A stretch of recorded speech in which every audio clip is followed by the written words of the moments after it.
I would probably focus most on keeping him alive, because if you're going to be using him, you're probably using him for the fact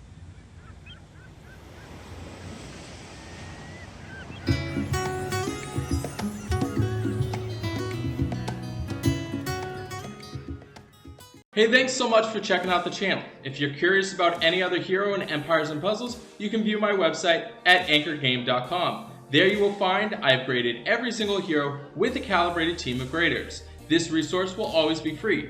Thinking about supporting the hero grades and the breakdown videos? You're welcome to donate. Otherwise, feel free to share this resource with a friend.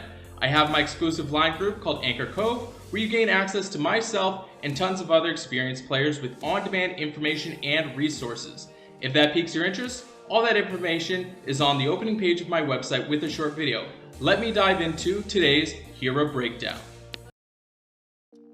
Hey, thanks so much for checking out the channel. Today we're doing a brand new hero breakdown on Gobbler. The little goblin man, he's coming and stealing up all the minions.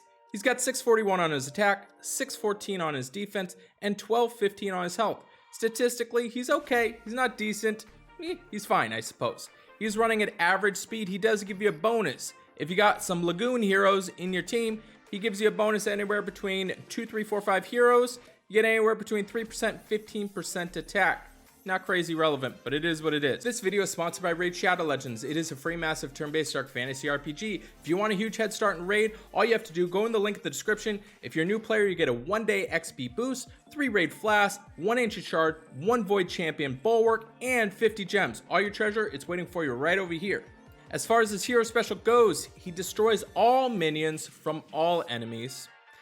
He also deals 170% damage to all enemies, and all allies recover 80 health for each eaten minion. So he's running at average speed. Obviously, he was super not relevant when he first was released by destroying all minions, but then he's also dealing some damage, 170%, and then also recovering some health for all your guys. With him running at average speed, that definitely helps him out, especially nowadays. Everybody's running minions, so his stock has definitely rose a bit since he first came out. He is part of the Druid class heroes, which means that if you're adding some emblems on him, I would probably focus most on keeping him alive, because if you're going to be using him, you're probably using him for the fact that he destroys all minions from all enemies. So you really want to keep him alive to where you could utilize that and keep him healed. You're not really too worried too much about the damage, but I do like that he also destroys all the minions first and then he deals the damage. So I'd probably go with defense, and then attack, and then health. He does have pretty decent health already as far as being a 4-star. So I'd say probably about a balanced diet is what he needs for his emblems.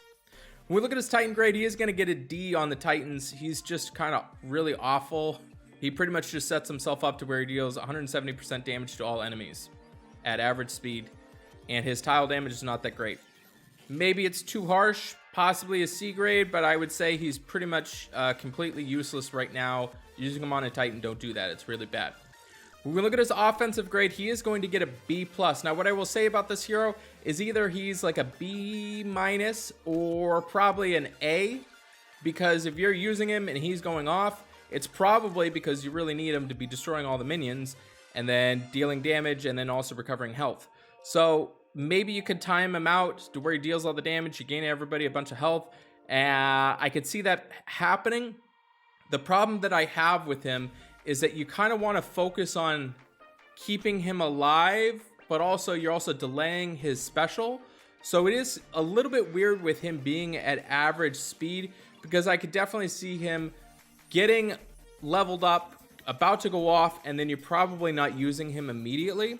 So it's one of those weird characters that it might be more beneficial if he was at slow speed and had maybe a little bit of defensive stats that were better, and then also potentially more of a devastating ability when he destroys all minions. So, but still could be really utilized right now. There's a lot of heroes making minions that are going around and being able to flip the board. It is a lot of damage, but obviously you're only focused on using him when teams are using minions. So that's why he right now has like a B+, easily could go up if it gets any more wild or crazy, but he is one of those characters, if you do use him, it's for a very specific purpose, and destroying all minions is definitely relevant right now. So he's got a B+ grade there. When we look at his tank grade, he is going to get a C as far as the tank grade. Obviously, with him dealing damage, they probably don't have minions at that point, probably not recovering health, and the 170% damage is not end of the world with him being at average speed. I don't really like it. His defensive stats aren't amazing. It could be helpful. I guess there's maybe some usage.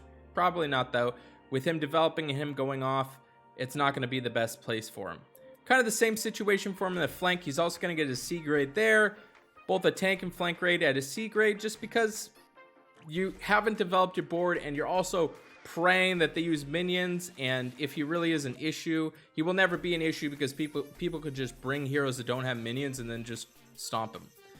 I guess there could be some utilization with him being in the wing, potentially. With him running at average speed, he is dealing damage to every hero, and then setting himself up because he is destroying minions. You're probably not building a team that is worried about not bringing minions with him being in the wing, but if he fires off, you might be able to catch some heroes.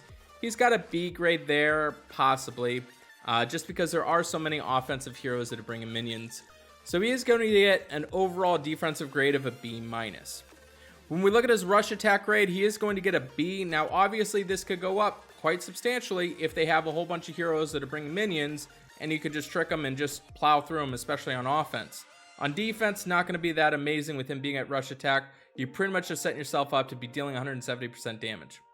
And when we look at his buff grade, he is going to get a C grade. Obviously, he doesn't help out in any terms as far as helping out with any buffs. Not really going to be useful. He's going to get a C grade there. And when we look at his bloody battle grade, he is going to get a B- grade there. Reason being, he is running at average speed. He is dealing damage to everything. Maybe some usage. Probably not my first choice, but could be used.